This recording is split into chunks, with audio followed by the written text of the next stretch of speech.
हर हर महादेव। आज है प्रदोष। त्रयोदशी तिथि में सायंकाल को प्रदोष काल कहा जाता है। प्रदोष व्रत को मंगलकारी एवं शिव की कृपा दिलाने वाला माना गया है। गुरु प्रदोष त्रयोदशी व्रत करने वाले को 100 गाय दान करने का फल प्राप्त होता है तथा यह सभी प्रकार के कष्ट और पापों को नष्ट करता है। इस व्रत की कथा श्रवण करने से यानी सुनने से ऐश्वर्य और विजय का शुभ वरदान प्राप्त होता है। गुरु प्रदोष व्रत शत्रुओं का विनाश करने वाला भी माना गया है। श्री सूत जी के अनुसार यह अति श्रेष्ठ एवं विनाशक भक्ति प्रिय व्रत है।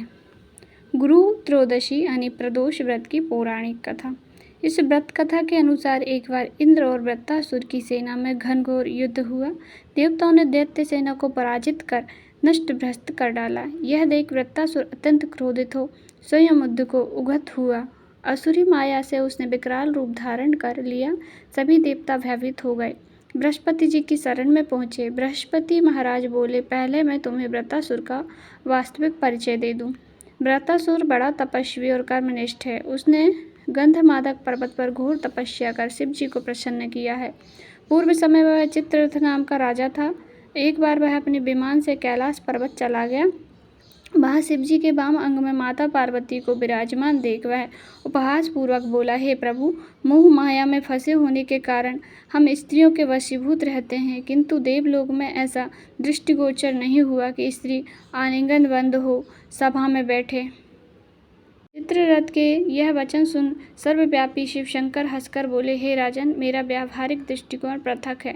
मैंने मृत्युदाता कालकूट महाविष का पान किया है, फिर भी तुम साधारण जन की भांति मेरा उपहास उड़ाते हो। माता पार्वती क्रोधित हो चित्ररथ से संबोधित हुई, अरे दुष्ट, तूने सर्वव्यापी महेश्वर के साथ ही मेरा भी उपहास उड़ाया है। अतः मैं तुझे वह शिक्षा दूंगी कि तू ऐसे संतों के उपहास का दुस्साहस नहीं करेगा। अब तू दैत्य स्वरूप धारण कर विमान से नीचे गिर, मैं तुझे शाप दूंगी। जगदम्बा भवानी के अभिशाप से चित्ररथ राक्षस योनि को प्राप्त हुआ और तुष्ट नामक ऋषि के श्रेष्ठ तप से उत्पन्न हो वृत्तासुर बना। गुरु बृहस्पति आगे बोले, वृत्तासुर बाल्यकाल से ही शिव भक्त रहा है। अतः हे इंद्र, तुम बृहस्पति प्रदोष व्रत कर शंकर भगवान को प्रसन्न करो। देवराज ने गुरुदेव की आज्ञा का पालन कर बृहस्पति प्रदोष किया।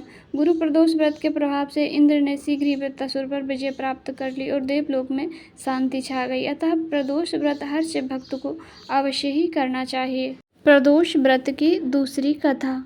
प्राचीन काल में एक गरीब पुजारी हुआ करता था। उस पुजारी की मृत्यु के बाद उसकी पत्नी, विधवा पत्नी, अपने भरण पोषण के लिए पुत्र को साथ लेकर भीख मांगती हुई शाम तक घर वापस आ जाती थी। एक दिन उसकी मुलाकात विदर्भ देश के राजकुमार से हुई, जो कि अपने पिता की मृत्यु के बाद दर दर भटकने लगा था। उसकी यह हालत पुजारी की पत्नी ने देखी तो वह उससे देखी न गई।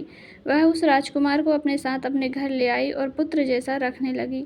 एक दिन पुजारी की पत्नी अपने साथ दोनों पुत्रों को शांडिल्य ऋषि के आश्रम ले गई। वहाँ उसने ऋषि से शिव जी के प्रदोष व्रत की कथा एवं विधि सुनी तथा घर आकर अब वह भी प्रदोष व्रत करने लगी। एक बार दोनों बालक वन में घूम रहे थे। उनमें से पुजारी का बेटा तो घर लौट गया, परंतु राजकुमार वन में ही रह गया। उस राजकुमार ने गंधर्व कन्या को क्रीड़ा करते हुए देखा तो उनसे बात करने लगा। उस कन्या का नाम असुमति था। उस दिन वह राजकुमार घर देरी से लौटा। राजकुमार दूसरे दिन फिर से उसी जगह पहुंचा जहां असुमति अपने माता पिता से बात कर रही थी। तभी असुमति के माता पिता ने उस राजकुमार को पहचान लिया तथा उससे कहा कि आप तो विदर्भ नगर के राजकुमार हो न, आपका नाम धर्मगुप्त है।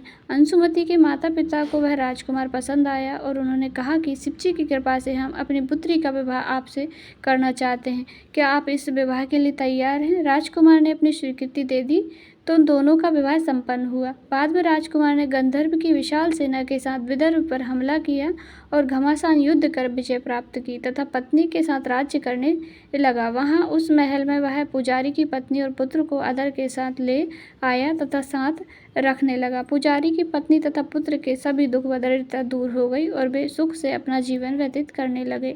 एक दिन असुमति ने राजकुमार से इन सभी बातों के पीछे का कारण और रहस्य पूछा। तब राजकुमार ने असुमति को अपने जीवन की पूरी बात बताई और साथ ही प्रदोष व्रत का महत्व और व्रत से प्राप्त फल से भी अवगत कराया। उसी दिन से प्रदोष व्रत की प्रतिष्ठा व महत्व बढ़ गया है तथा मान्य अनुसार जो लोग व्रत करने लगे कई जगह पर अपनी श्रद्धा के अनुसार स्त्री पुरुष दोनों ही यह व्रत करते हैं।